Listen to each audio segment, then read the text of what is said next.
पहले से बोल देत बानी ए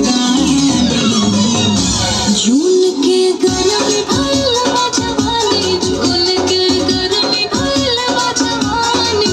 ए गुलाम जी ढार दी भैया से पानी, ए गुलाम जी ढार दी भैया से पानी।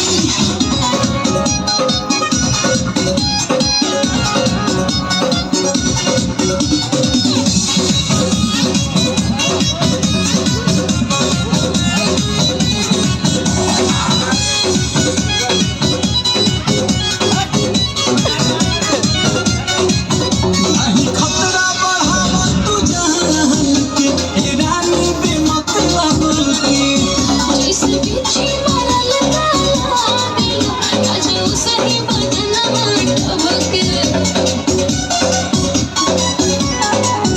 नहीं खतरा बढ़ावा तू जान के ए रानी बेमतलब के जैसे बिच्छी मरल काला दिला, राजा सही बदनवा ठबके।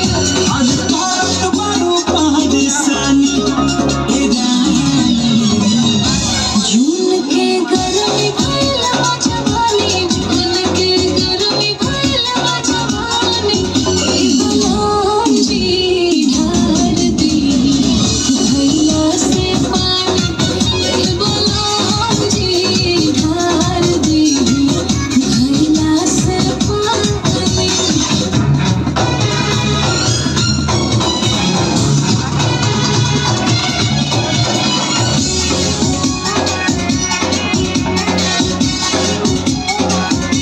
खड़े होकर बना फिर ठंडा लगता है ठंडा लगे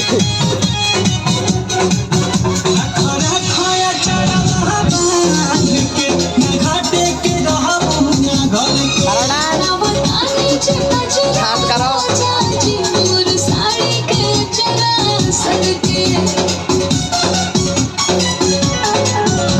खरा खाया चढ़ा बांध के ना घाटे के रहबू ना घर के रावतानी चका चका चाची मोर साड़ी के चरा सदके। और हो जाई खतरा निशानी ए